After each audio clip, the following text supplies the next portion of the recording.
when I was first starting, one of the ways I got people to start to get used to what I did was I established a load of open mics in different places in town. I was like, why don't I, because I used to, I'm going to say the word DJ very loosely because I was only clicking buttons. Like, I was doing nothing. There was no art to what I was doing, but I used to like go up and do karaoke DJing or open mic hosting.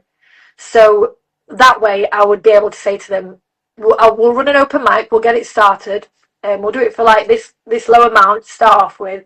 And once musicians start coming, it'll be good. But in between that, I'll just perform in between people showing up and playing. So they were getting me for longer than a gig, really, and I was playing. So then I started to get booked for gigs based on the open mics or people coming to the open mics. But yeah, I mean, my first gig was at a church hall, and I'd written a couple of songs and learned a couple of covers, and I was just sort of stood there I remember just sort of standing there thinking, this is crazy. Like, why am I here? So I think that's the thing that artists have to be convinced not to do. And I think I've seen this in every visual artist I've ever met, is you have to be convinced that you are in the right place and that you should be getting, you know, you should be getting the value for your work that it's worthy of. But not being too grateful is hard, because I'm always grateful that somebody likes my songs or wants to perform at their venue. So yeah, I think that's the trick. I think for more of the performance arts, like I say, if you're a little smart, there's these tricks, there's options, there's things you can do. Like I said, like with the open mic night, you can try and get yourself out there. If you just be smart about it, there are maybe ways and means. If, however, you're dealing in the more visual medium and you're just more like direct to customer, just like, look at this, please buy my print. It's like, what else can I do apart from just go, it is good, right? Right? Yeah. You want one, right? I'm not gonna lie, that's what it feels like.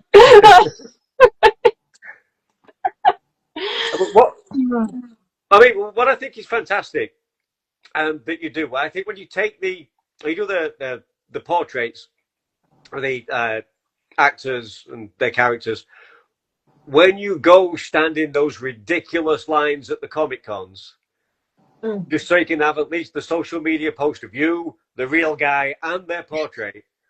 Like, as far as like trying to promote on social media, you've got the actual work, you know, you got yourself being lovely and great and smart, funny, and those things like that, I think are the very like attention grabbing. You know, even if it might only be 30 seconds.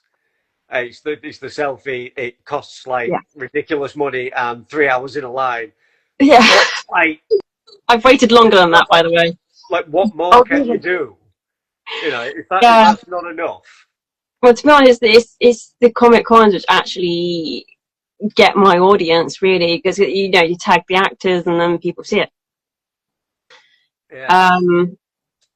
So yeah, and like, to be honest, and the thing that we bumped up my Instagram followers actually was Corey Michael Smith, who plays the Riddler in Gotham. He took a photo of me with it and shared it on his Insta story. Said she drew this and tagged me, and then all of a sudden I clicked follow. I was like, oh, that's awesome. Most of the actors I've met have been absolutely amazing, absolutely fantastic, and it's what's nice is when you are there, they it sounds kind of weird, but they play the part of them. Like, they're there to work, you know, they're getting paid to be there, so they're putting in the effort to actually talk to and interact with everyone. It's a shame when you're in like the conveyor belt and it's literally sign this, go on, sign this, go on. It's like, can I not have 10 seconds of conversation, please? Especially how much it costs. Yeah. It's like, come on. Well, Thankfully, it doesn't happen too often, but it has happened. But there's a huge amount of people. I think that it's kind of annoying sometimes. They it feels like they overbook autographs, but they're trying to get as much money as possible. So But the other actors, like Stephen Moyer, who I met, recently, I talked to him for at least 10 minutes, at least. And then I went back because I remembered something. So I talked to him for another 10 minutes. Has anyone, I think I neglected to ask this when I had you on originally, but has anyone ever, when you've showed them the work, has anyone ever offered to buy it? No. No. Ah. Not once. No. I think no, lots of people have said that. It would be so cool if they wanted to. It's like, yeah, but they get given free fan art all the time. Yeah. Yeah. And I often wonder what happens to it. Does it get stuck in a drawer? Is it in their basement somewhere? Zachary Levi, I actually did a portrait of his dog when I met him. I gave it to him. And he said, I'm not going to hold on to it. What I'm going to do is I'm going to sign it and I'm going to donate it to one of my charities for them to auction off. And he's the only one who said that. I don't know if any other actors do or not with their fan art stuff, because they get given so much. Like, what am I supposed to do with it? What am I supposed to do with it?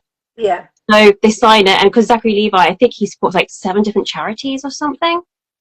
So whichever one, he signs it, gives it to them, and they auction off, and it's money for the charity. So it's still nice, it's still out there and stuff. So yeah. So on the one hand, as we said, wouldn't it be great if making art could be your job? But on the other hand, if it's a job, it takes the fun out of it. Does it? I think for me, if I could afford to just do music, like if the recording costs were something that I could cover and I could just do music, the amount of music I've got written that is backlogged anyway, I could have 15 albums. Like, I've got a lot. It just costs a lot to record it. I'm hoping that I've found ways around that for the future. But for me, I don't try and write a song. I've never tried to write a song. I write a song. Everything's lyric driven, really. Sometimes I will find a tune and I'll write something to the tune. But more than anything, everything comes from writing for me anyway. So every time I do a song, it's because the song is there. Which is why I've probably got 1,000 half-finished songs without a middle eight. But I mean, that's a whole other subject. But I can't stop writing songs. So for me, if I was lucky enough to be able to get them recorded professionally all the time, I think it would take a long time for it to feel like work to me, but that would be conditionally upon me still being able to do it in that way. If people were starting to say, Katrina, you need to write more songs about sipping Henny in the club, it wouldn't happen. I'm not going to be able to write those songs. Katrina, can you write a song about this? Even if it was a song I'd already got in my head, as soon as it's got to be contrived, it's not there for me. I can't do it. I'm probably just really petulant, but I personally cannot write something that somebody is asking for. I write something because I'm thinking it, I'm feeling it, or I think somebody else is thinking and feeling it and I'm interpreting that. Or it's something that I wanted to say to somebody, or it's something that I think somebody wanted to say to me. Like, my best songs are when I'm happy. So, or when I'm sad, I write happy songs. Like, it's what's there. So, but I know a lot of people can do it much better the other way around. They are catering to a specific thing. They've got a genre. If I had they know their genre. I'm kind of, in a weird way, like envious, but not envious of people who've got that. So for me, it wouldn't suck the fun out of it, because if we're talking ideal world, I'd just be doing the thing that I want to do anyway. Like, I just really love doing that.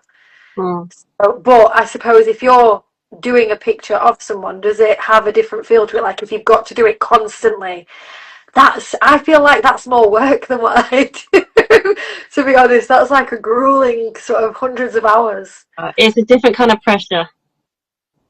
Yeah, I used to struggle a lot more with commissions. Yeah. Just because just the pressure of trying to get it completely accurate. Because one thing people have always said is, like, it's literally, and it is, because one time, I've had it so many times, I don't know if it's with you listening to your final recording thing, what is it, my final recording kind of thing? Like, I give it 24 hours overnight, then look at it again with fresh eyes. And tiny adjustments, do them. 24 hours, fresh eyes. And I've done that so many times. Sometimes I think something's still not right. Which is when I always have print-offs of the actual size I am drawing. Yeah. And I'll literally fold it in half and hold it up. What is outline? What is outline? What is outline? And just to try and figure out. And it can literally be pencil stroke, especially around the eyes. It's just, if I'm, you've got a bit of shadow. It's not a harsh line, people. Don't draw harsh lines for the under eyes. But it's that shadow line might be just literally a pencil line too high or too thick. And literally got to raise that tiny little bit. And again, got to get the right curve or angle, never. It's right or wrong. It's flipping heck. It's exhausting sometimes. You're looking at it thinking, something's not right. And it's literally tiniest little, just tiny bits too thick or tiny little bit too thin. It's hard. So to get that right for somebody else, especially with a face you're not familiar with, that's the thing. That's what people don't realise. Because even subconsciously, I'm just looking at all my Arnie films up there and stuff. So it's if I'm drawing Arnie's face from a different angle I'm not used to, I probably pick out quite quickly what's not quite right, because I'm just so familiar with seeing his face. So if it's someone I've never seen before, I've never seen in person before, is it just a photo? And I'm like, something's not right, something's not right, something's not right. It's so much harder to, fine tune it really. So it can be a lot more stressful, but that's why, to be honest, these days I'm just super fussy about what photos I will work from. Yeah. Because especially sometimes I had this a little while ago, so many people asking for commissions, but they were all screenshots from their phones, and people don't understand pixels. Yeah. Especially when you got the size of it, but the kid's image is this big on it. Screenshot, can you draw this? I draw big. Yeah, and then you've got to zoom into the quality as well. Yeah, it's a blurry face. There's no details. I can't even tell the shape of the eyes because it's just so blown up. But likewise, it might be a really nice photo of someone. I don't know if I can show you right now as an example. Sorry, I don't know if this might work. So I've got my lamp here. If it's straight on light, people are oh, it's well lit, good for drawing. Not with chalk and charcoal, it's not. Because that would just look pale, for me, pale grey. Yeah. That's not a good look. I need this. So you can see all the different, line here, line there, all the shadows and everything. Actually gives me shape of a nose, one straight on just doesn't so much. It's literally, oh my gosh. Photos. I have actually asked sometimes, or offered to say, look, I can, if they're local, and I said, Joe, I can come around, I can take a photo first, because I've got a DSLR, because photography is actually one of my other jobs. Get the photo I want, and I'll draw that. A lot easier, a lot less stressful. So, but it needs to be HD enough. That's the big thing these days. And what's the difficulty of working from films from the 80s, which I love, is my area. But it's film photos, and unless they have been I hate saying the word, but AI modified to be sharpened and things. It's one of the few benefits of AI. It can do that. It can sometimes be wrong when it does it, but because they just don't have the fine detail from back then. Thankfully, we do have updated Blu-rays and stuff now, which again is thanks to the world of AI there. So we can work from freeze frames or something, but it's hard. It's hard, and you need to have high-res images to work from to get the detail in. So, yeah. So I could probably guess the answer, but I'm going to ask anyway. Have either of you ever thought for a second of ways you could just lean this way or that way in order to be more successful? I've considered one day doing covers to backing tracks, thought about it, had a bit of karaoke at home, really enjoyed it, and then I was like, nah. To be honest, there would be more money in it, there'd be regular money, and I probably would be able to get I think knowing musicians, there's regular work for people that are singing covers to backing tracks, but it's just not why I do music. I think that if I wanted to make music into a career, I know that it's there. It's like when people say it's like the church, it's there if you want to go to it. That's there for me. I know it's there if I really wanted to, but I really like other people's music. I've no hate, and I don't not enjoy listening to other people doing covers. And I really do enjoy playing covers now, and I even treat my regular bookers to covers because they've never won. They've all booked me regularly for so long without having to try and push me into doing covers. So now they get them as a treat because, that's fair enough. because I've established myself. I've got an album out. They know that they're booking me for my music. So now I'll have everyone singing Teenage Dirtbag at the end of the set. It's all good. It works. Do you know what I mean? But yeah. Yeah, I feel like I can do it without having it expected of me now. Yeah, that's cool. But I only do music because I write music. So for me, it just wouldn't be the success that I was looking for. And I don't think that I have got it in me. I don't think it's a case of not wanting to do it. When I say, could I write a different type of song to be famous? I think famous is a trap. I haven't got the inclination. I've just not got I don't think I'd want to be doing it all the time anyway and storming stages. But I can say that with the luxury of thinking I'm probably never going to be doing that anyway. I'm not going to be in that kind of demand. But I'm happy with what I'm doing now because I'm leaving a legacy. But that could be acceptance with ego just hiding the fact that it's just acceptance. But I'm comfortable with the kind of music that I'm doing because I think I can still think if somebody likes it, then that's cool. That's why that it's for them. If somebody doesn't like it, that's cool. They don't have to listen to it. But I don't know. So you've never thought, is there something else I could draw that more people want to buy? And then I'm still drawing. I'll still get my skill out.